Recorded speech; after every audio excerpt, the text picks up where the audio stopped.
All right, so welcome everyone. This is a very special interview today with Sir Peter Beck and Adam Spice of Rocket Lab. Sir Peter Beck, you put on a special jacket a few days ago, and you seem to be having the same problem as me. It must be something with the washing machine that the clothes seem to shrink a little bit.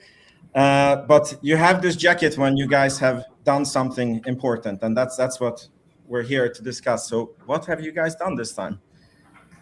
Yeah, thanks very much. It's I only own like 5 jackets or less, probably 5 jackets. So the blue one comes out when something's important. But as you pointed out, it's I'm sure it's gone through the wash, totally sure, because it can't, not physical for it to shrink in all directions that much.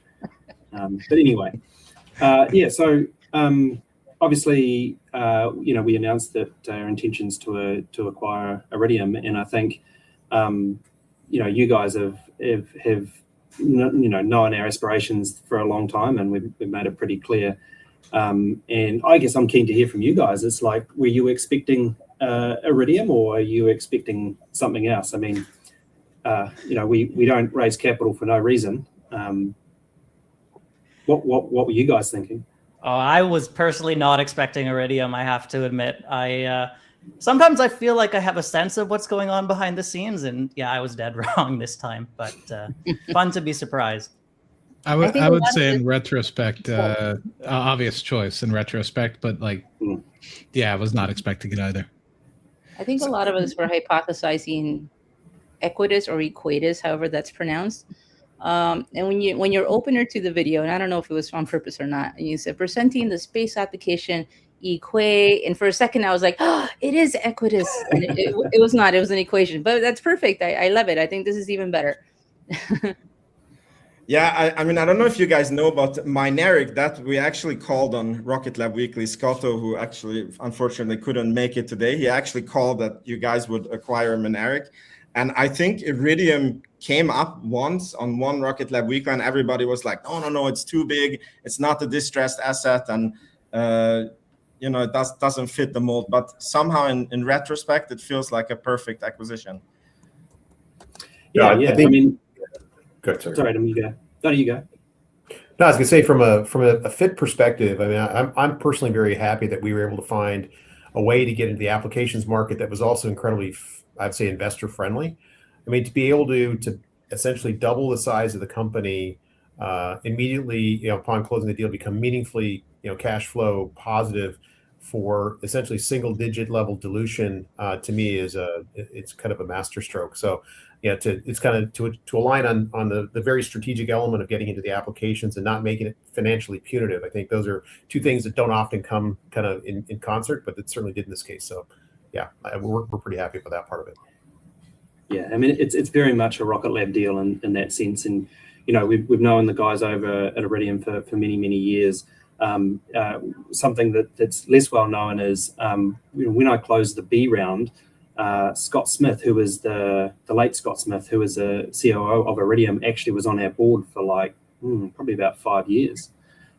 So we've known those guys over there for a long time. That kind of actually touches in my first question. And personally, I know there's a lot you probably can't share, but I'd be fascinated to know any kind of backstory you can tell us. How long have you been interested in Iridium? Has it been like the stars kind of aligning recently with so much dynamic things happening in the markets, or have they been, in your mind for a long time? Yeah, well, I think, we've sort of always breadcrumb that, obviously an application, but also that, one expedient way to get into an application is acquisition. And then if you look across the field, who has, who is actionable and who has valuable spectrum. And, there's actually not that many. And for us, we've always got a bunch of things going on in the background, and some of them are relatively small, and some of them are big. And so it was just the right timing and the right kind of deal that we wanted to do. And everything sort of converged to to make it happen. Yeah, Makes sense. I would add to that a little bit, like, as in many things in life, timing is everything, right? And I think that this was probably not a deal that could have been done a year ago, just because of our relative valuations, and it's probably not a deal that can be done a year from now, given the competitive dynamics around spectrum and kind of where all the various kind of current deals are kind of in their process, with regards to spectrum elsewhere in the market.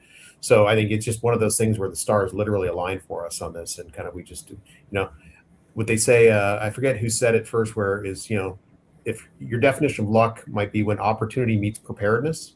I think it's a good example where we were prepared and, we were able to take advantage of the opportunity. I think very much like the Virgin Orbit facility deal in Long Beach, where, we got this amazing asset for pennies on the dollar, because, it was, nobody else was really ready to pounce on it when it presented itself. So yeah, I think like life timing and being ready for opportunities when they present themselves is super important, and we feel good about where we were at. Yeah, couldn't agree more. It's like you make your own luck. Yeah, for sure. All right, congratulations, guys, again. So the next question is that Iridium that you bought is a mature company, and they had amazing cash flow but relatively modest growth.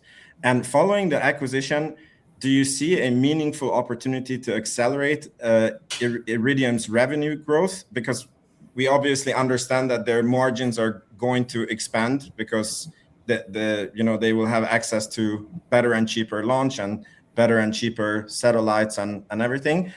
But so if you're accelerating their growth, where do you see that growth coming from?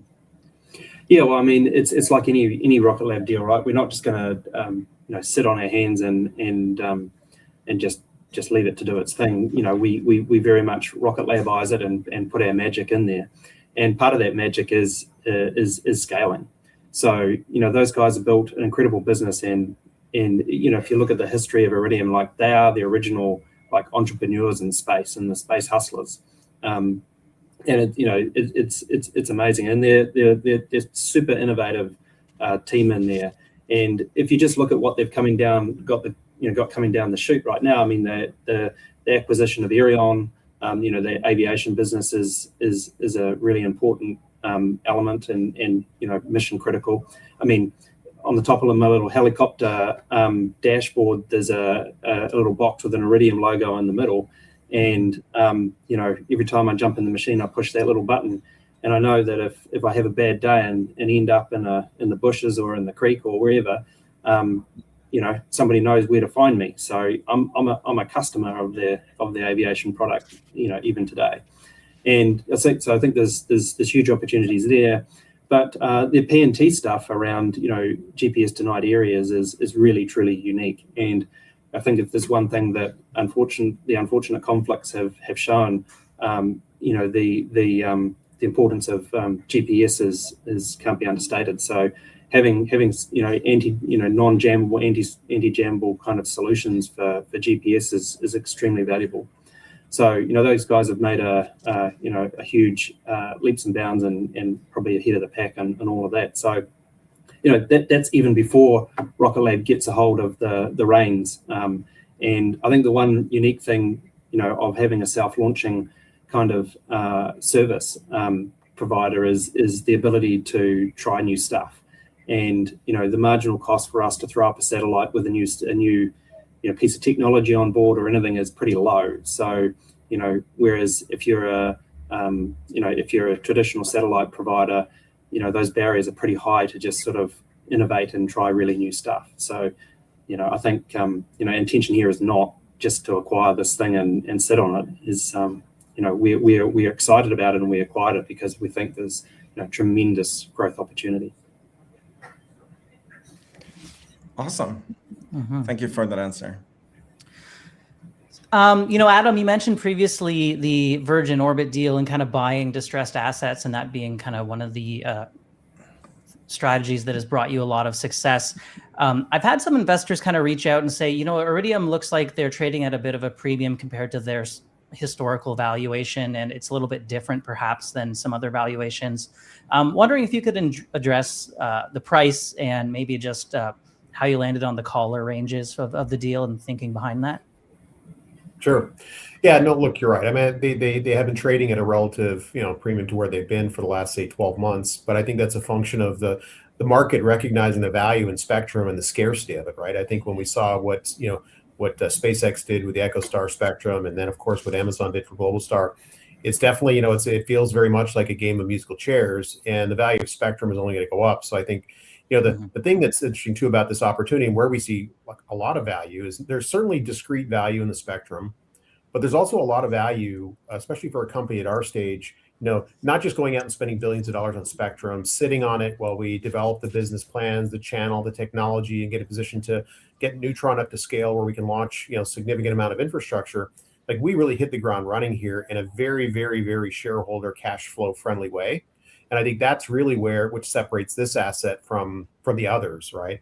And so if you want to try to balance things out, to me, it seems like we got tremendous value from, now we have if you say like a tailwinds, if you will, from the financial contributions of this business versus just picking up headwinds that we'd have to fight for the next 3 or 4 or 5 years as we put this strategic capability into play.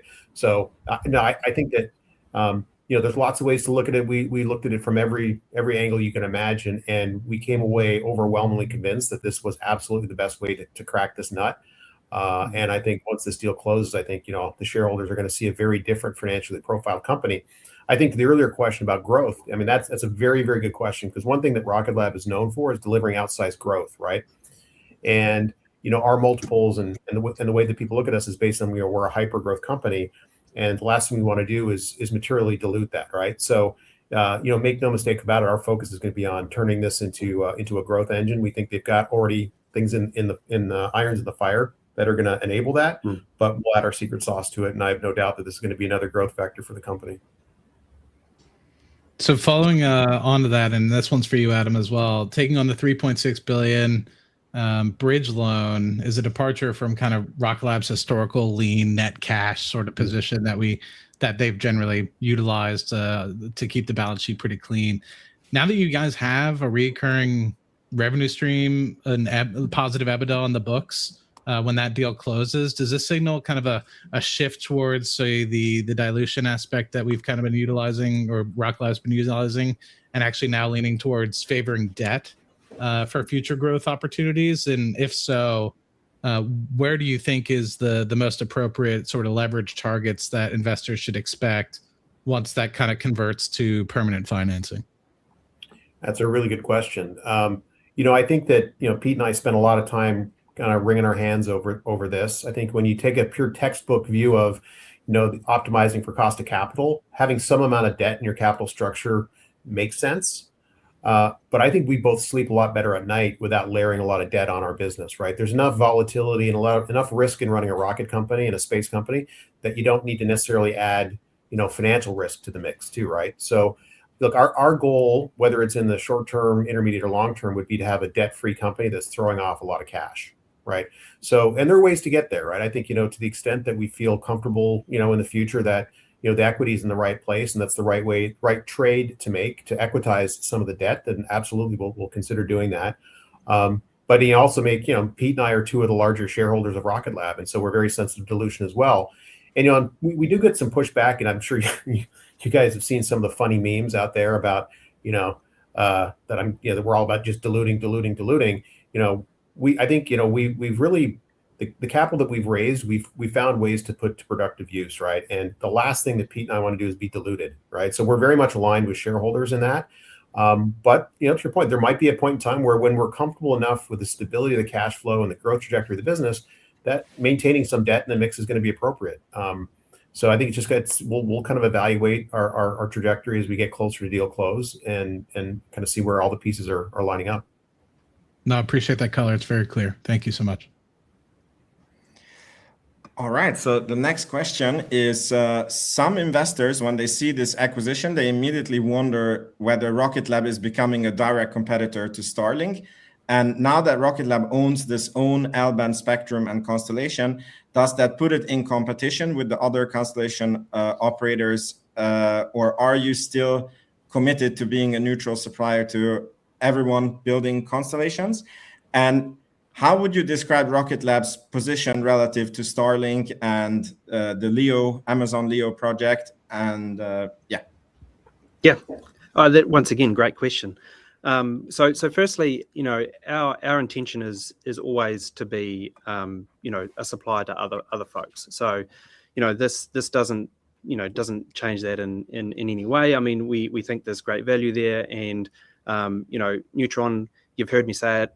I'm sure if you go back and have a look at videos or whatever, it's like 50% for everybody else and 50% for us, and that's kind of how we like it. And the reason why that's that way is, the more the more launch opportunities the industry has, then it's a self-feeding machine in the fact that the more spacecrafts are built, the more the spacecraft are built, the more components we sell. So it's a good thing. So certainly we're not going to tuck up into a tortoise and just do our own stuff. It's a clear part of our strategy that to be a supplier to the industry and help scale everybody else's growth as well. Now, with respect to the Starlink thing, I mean, we're very mindful about which areas we want to play in and which areas we don't. And I think the L-band spectrum in particular is very unique spectrum. In an Iridium sense, it's global. So it's to my understanding, the only global L-band spectrum there is that has landing rights everywhere in the world. Doesn't matter what part of the ocean you are in, what part of the sky you're in, or what part of the land you're on, you have connection, and that's very important. The L-band also is like a high penetrating RF signal, so it's in bad weather and harsh conditions it's always there, whereas the S bands and some of the other internet providing bands, they're not as robust in those environments. So I think Rocket Lab has always been really good at playing in the niches and really high value niches, and you can build a really large and successful business there. And I think that's one of the things that Iridium has also done extremely well is capture really high value from the niches or the areas that they play. Now, and arguably there are some larger consumer opportunities with direct-to-device and things like that now open up. But I don't think you're going to see Rocket Lab overnight become an internet provider. I think we see more strategic places to play in that sense. Yeah, and I think that follows up really well with this question. So Rocket Lab generally is good and known for vertical integration, and Iridium's model is really relying on the wholesale partners and having them kind of develop their own applications. So how do you reassure those partners that Rocket Lab's focus is either going to stay and focus on the core space infrastructure piece and then leaving the end customer hardware and relationships into their hands and hopefully being able to build on top of that? Yeah, absolutely. I mean, look, it's a service that just cannot go away. I mean, people's lives, aviation movements, marine movements, depend on it every day. So that's just kind of baseline table stakes. And then what other services we can provide to customers on top of that is just all upside and bonus. So if you're a customer of Iridium today, I think you're going to see nothing but improved service in the future. No, perfect. Mr. Iglesias, if you want to go ahead. Say that again, Matt. Ms. Iglesias, if you want to go ahead. Oh, sure. I think you had the next one though. Or you want me to skip around? I think Pete answered in the last question. So. Oh, okay, perfect. Thank you so much. You guys are so organized. You've got like each of you got questions and time slots, and you guys are getting serious. We've tried to keep it organized. We took a poll from our viewers on X and in different places, and we had such great feedback and so many great questions. I definitely think that the level of information and knowledge that the average retail investor has about Rocket Lab is so much more than it was years ago. So yeah, lots of great questions, and we wanted to do that justice and kind of compile everything together and keep it succinct because you have a launch coming up. So here we go. Just promise me you're not going to have to make me put on a suit or a jacket for these ones. Let's always just keep it in t-shirts. I love it. I like it. I like it. All right. So Iridium brings a lot of assets to the table. In broad strokes, how do you see those pieces fitting into Rocket Lab's overall strategy, specifically the use of flat-light? Yeah, so I mean, one of the nice things about the Iridium constellation is it's very fresh. So there's a lot of time it's still within within the constellation before it even needs refreshed. But also the way that they've architected it is it's all software defined, so they can do a lot of stuff. Now there is a point in time, of course, that the constellation will need to be refreshed. And at that point in time, then obviously you realize the full power of a self-licking ice cream, if you will, with respect to the ability to build satellites and launch them. But I'd say it's also early days yet as to we've got a book of ideas. Iridium's got a book of ideas, and which opportunities we pursue, and what particular infrastructure is required to pursue them. To most utilize the spectrum, I think is we're a little bit premature to be starting to talk too much about that. All right. Oh, it would be great to be able to take a peek at that book. My God, I can only imagine. The next question is kind of along those lines. We had an audience member who really wanted to dive in a little bit closer and consider whether or not you're considering to build a meaningful physical AI robotics / drone vertical now that Rocket Lab will own Iridium's proprietary network. An industrial IoT backbone with beyond visual line of sight and command and control capability. I mean, what are the chances of Rocket Lab expanding into those realms? It's not one I've thought of, to be honest. That's a very specific application. But look, I mean, I think the point is valid that with the spectrum and the capabilities and the resources, there's endless things you can do. But you guys have always seen that we're very strategic about the things that we do, and we never kind of go out on a land of hopes and dreams. We always very sort of buttoned up about the things that we think are going to be valuable and or proven. So but yeah, look, I mean, the point's made that there's tremendous amount of opportunities and a whole bunch of different verticals that are now opened up, and that really just I think we said it in the investor presentation, but a massive new TAM has just been opened up, and that TAM has tremendous number of verticals, also horizontals. Yeah, I think it's fair. In our discussions with the management team at Iridium, there are a lot of things that they had thought about doing, applications that they had thought about getting into. They got a lot of good ideas, but often cases the business case wouldn't close because of the cost of launch, the cost of building the spacecraft. And I think that whole dynamic has changed now because they've got access to a very vertically integrated company, not the least of which is getting prioritized launch. And I think Pete mentioned earlier as well, our cost to put up R&D test beds is super low, right? If you look at the variable cost of launching an Electron and putting a hosted payload, on a Photon bus is like very, very low. So I think you're going to see a lot of ideas start to percolate up through the organization. And Pete has already put the challenge out to the team well before this deal was announced of like, hey, bring me your out of the box breakthrough ideas, and we're incentivizing people to do that. And so ideas like you just mentioned could very well be things that come up through that process. So yeah, we're absolutely encouraging kind of outside of the box thinking. We've already seen some of that from the Iridium team. So I think you'll see us go in some very interesting, unpredictable areas as a result of owning this capability now. That's perfect. Exciting times, definitely. Yeah, as Adam said, we run like a CEO venture capital fund. So anybody in the company can come and pitch an idea, and if it's good enough, then we fund it just like a VC. Interesting. All right. I also have a question from a subscriber that is similar to the one here, but I promised I will ask the question. So what's the addressable opportunity in precision agriculture and industrial logistics for the combined company? And what competitive edge does vertical integration give you against Starlink, OneWeb, and other terrestrial IoT players?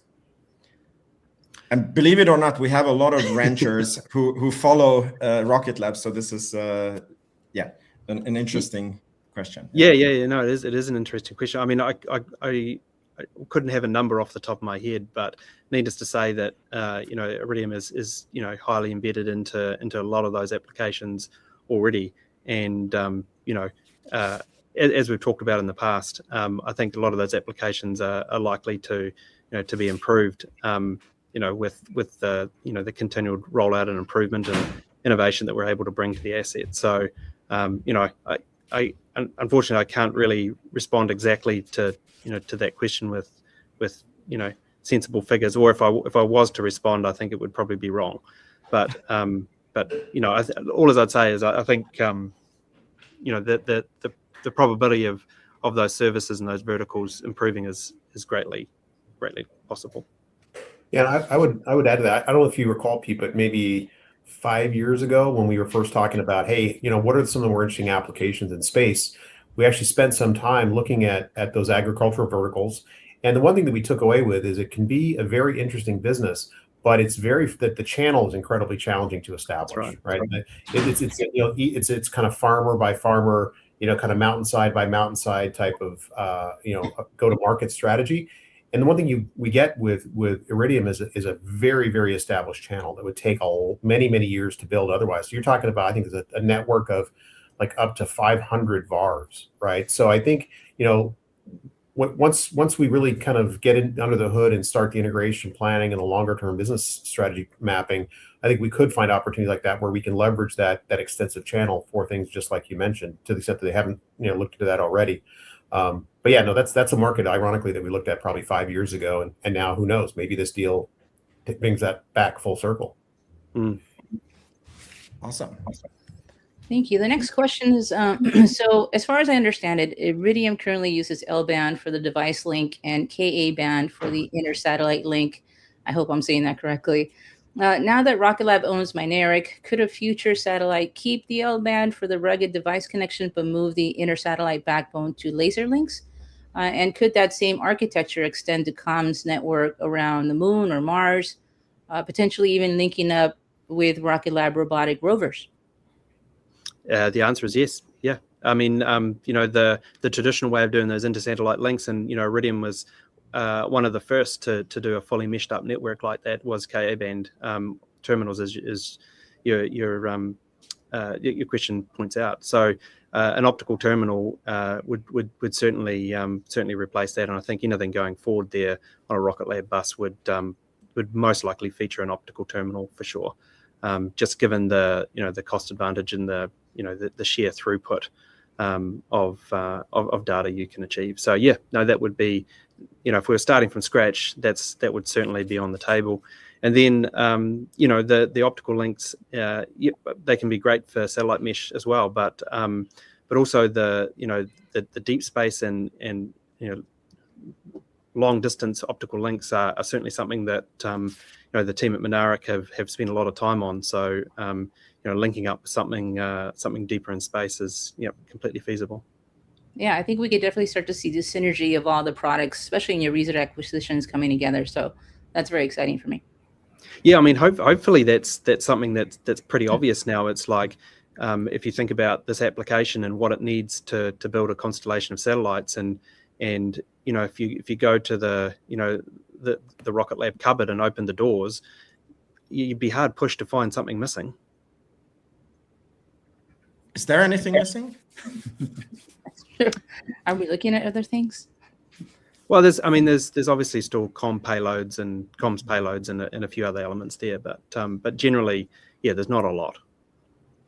Yeah, I keep thinking that's going to be the next acquisition, but it never is. I had a question. So I think Iridium, you said their constellation's pretty fresh, should last until maybe mid-2030s, and they're kind of on a bit of a CapEx holiday. But I can't imagine you just want to wait until then to launch improvements and new ideas. So what can you share about maybe future plans or ideas, or where you might go with it? Probably nothing. Okay, fair enough. In your book of ideas, do you think there's a lot of stuff that can be built off of the current constellation, or is there a lot of stuff that would need to be launched into the future? Both. the Iridium team have made a super good design with respect that it's all software programmable. So it's well in the public domain that they have a direct-to-device service rolling out, and there was no hardware changes. Of course, it's all just software. So the spacecraft is a really, really beautiful machine in that respect. So there's a lot of innovation that's able to occur simply through reprogramming the spacecraft on orbit before you have to go and change any hardware. Okay, well, that sounds exciting. Perfect. So moving on to financial case for investors. So a common hesitation that we hear amongst retail and some other institutional investors has been that Rocket Lab is fighting an uphill battle in a launch market that's predominantly dominated by SpaceX, and it remains unprofitable on paper. But this deal instantly adds, roughly 500 million in terms of fiscal year 25 operational EBITDA in a high margin business to the bottom line, basically, for Rocket Lab. So for skeptics that are still kind of focused on near-term net income, how do you frame this acquisition as a turning point for Rocket Lab, showing that launch is just an entry point and that the real financial prowess of Rocket Lab in the future is the vertically integrated end-to-end space company? Well, I think that's been the theme that we've been on for actually forever, really. Ever. Yeah. And I would say, look, we're already quickly approaching that inflection point in our financial model, right? With the initial launch of Neutron that we still have scheduled for before the end of the year.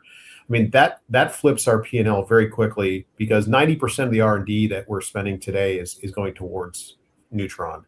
The vast majority of the CapEx is going towards Neutron. So it's been a long, heavy lift, right, bringing Neutron to market, and it's incredibly strategic. I mean, Neutron is going to be incredibly strategic for us to extract all the value out of the Iridium acquisition that we just announced, right? So it really pulls everything together, or enables everything. So look, I think our P&L was already going to get a lot better very shortly when we complete the Neutron kind of design campaign.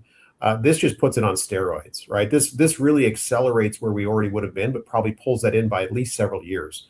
So I think it's all happening at the perfect time, because you're going to see just a massive shift in the financial profile of the business, which will open up even more opportunities for us. Because once we have that solid kind of run rate cash flow generation, that can fund a lot more of these kind of innovative, kind of market expanding ideas that I'm sure Pete's itching to share with you at some point down the road. But yeah, so I think we were well on our way. I think this is just yet one more kick in that direction.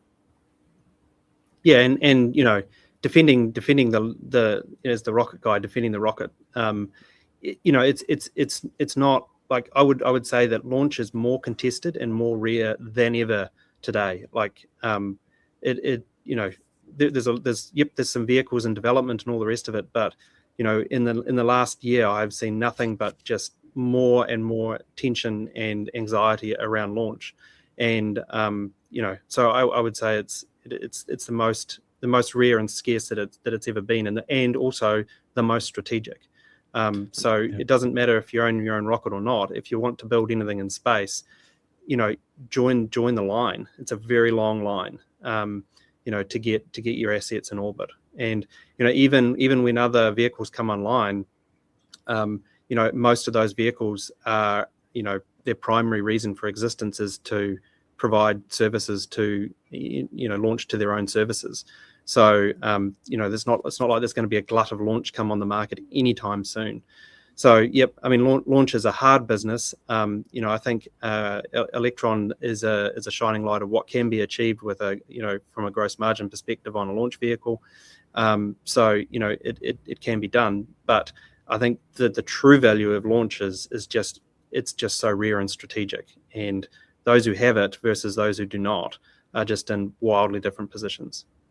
Yeah, I've tried to give that explanation to people in the past, is that the moat almost of Rocket Lab and the market cap alone is the fact that it is a successful launching business where you could give somebody $30-40 billion and still might not be able to come out ahead.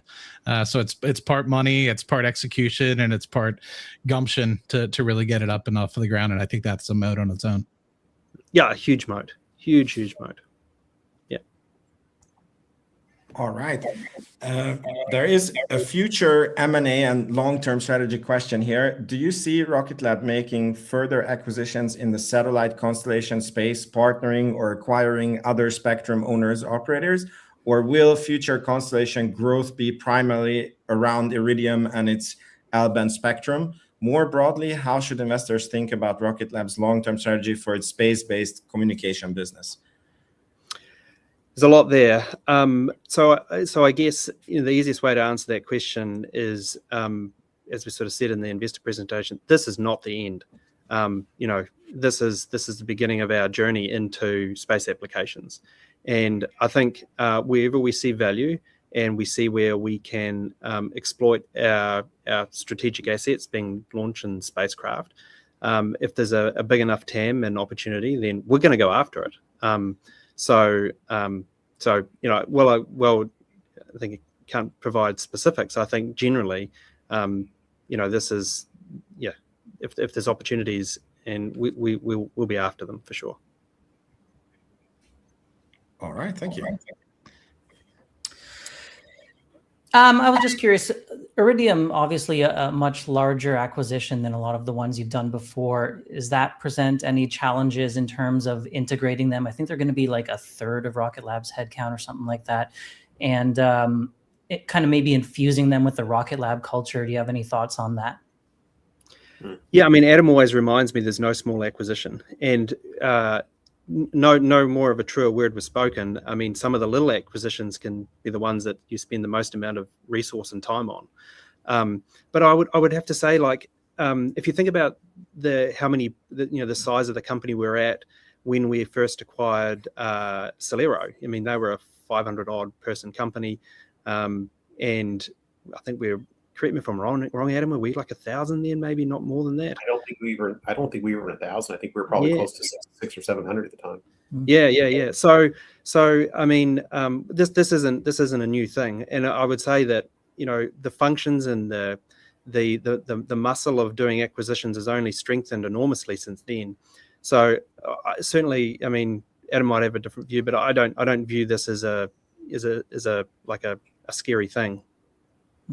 Yeah, no, I think it'll be. I think right now we have around 3,300 employees, so it'll be, call it a quarter of the total company mix. I think one of the advantages of picking up a company like Iridium is the fact they have systems, they've got processes, they're much more mature, much more established. I think that also presents, but to be fair too, that's challenges as well, because Rocket Lab we move very quick. We're not burdened by bureaucracy. We don't like overburdening, controls and business processes. So I think that there's going to have to be a way to marry them into the Rocket Lab culture. But one thing that's very clear is when we do acquisitions, they're not mergers, right? They're acquisitions, right? And they fold into the Rocket Lab way of doing things and our culture. I think that, but again, everything that we've seen, I mean, Iridium's known as a very innovative company. As Pete said, they were kind of the original space hustlers, and we put a lot of thought into who you invite into the family, right? And we thought a lot about the family.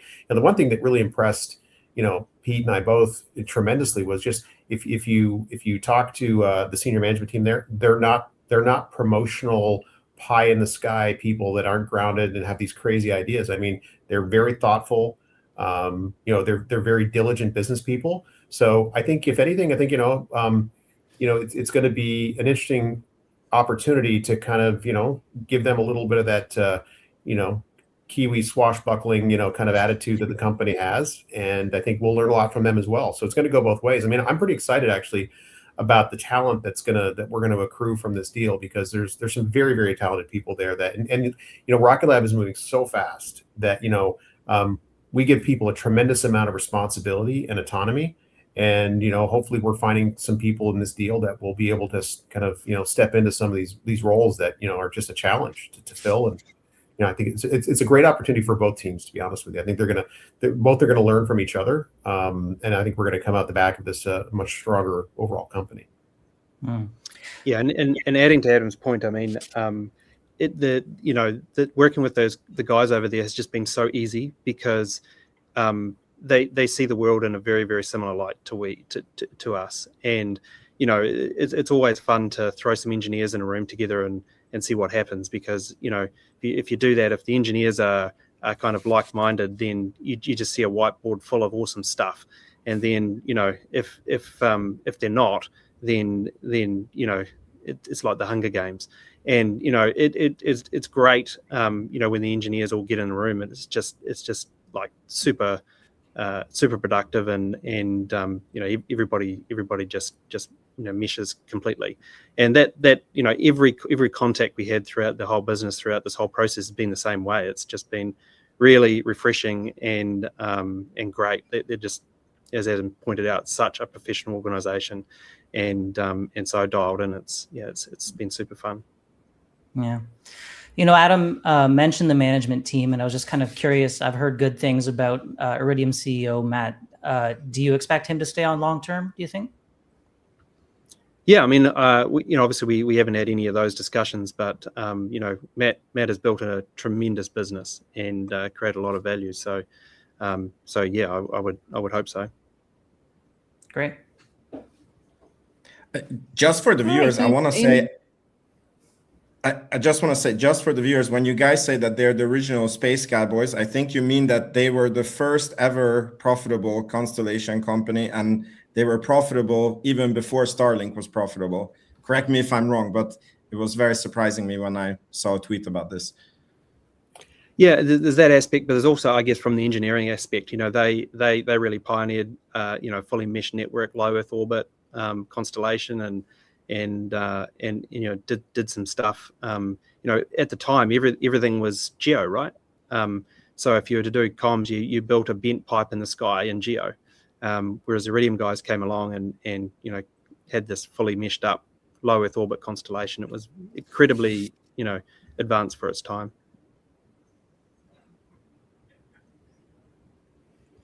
Nice. Well, as we come to a close here relatively soon, I know you guys have a launch to get to.